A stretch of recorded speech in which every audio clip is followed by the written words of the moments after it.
தமிழ்நாடு பாஜக தலைவராக அண்ணாமலை இருந்து வருகிறார். அதிமுகவுடனான கூட்டணி உள்ளிட்ட காரணங்களால் தமிழக பாஜக தலைவர் பதவியில் இருந்து அண்ணாமலை மாற்றப்பட இருக்கிறார். புதிய தலைவர் பதவிக்கான போட்டியில் தாம் இல்லை எனவும் அண்ணாமலை அறிவித்து விட்டார். தமிழ்நாட்டின் புதிய பாஜக தலைவர் தேர்வு மற்றும் தேர்தல் தொடர்பான ஆலோசனைகள் நடத்த மத்திய உள்துறை அமைச்சர் அமித்ஷா 2 நாட்கள் பயணமாக இன்று இரவு சென்னை வருகிறார். இந்த நிலையில் தமிழ்நாடு பாஜக இன்று அறிவிப்பு ஒன்றை வெளியிட்டுள்ளது. அதில் மாநில தலைவர் மற்றும் தேசிய பொதுக்குழு உறுப்பினர்கள் தேர்தலுக்கான விருப்ப மனுக்கள் வரவேற்கப்படுகிறது. இந்த தேர்தலுக்கான விருப்ப மனுக்களை கட்சியின் இணையதளமான www.bjptn.com என்ற இணையதளத்தில் இருந்து பதிவிறக்கம் செய்து கொள்ளலாம். நாளை வெள்ளிக்கிழமை பிற்பகல் 2 மணி முதல் மாலை 4 மணி வரை போட்டியிட விருப்பமுள்ளவர்கள் படிவம் F பூர்த்தி செய்ய வேண்டும்.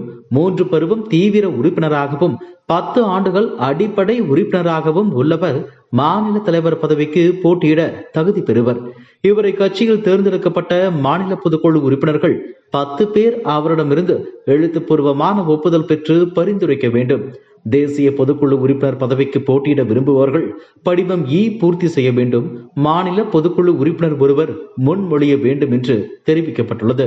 இதனைத் தொடர்ந்து நாளை மறுநாள் பாஜகவின் புதிய தலைவர் அதிகாரப்பூர்வமாக அறிவிக்கப்பட உள்ளார்.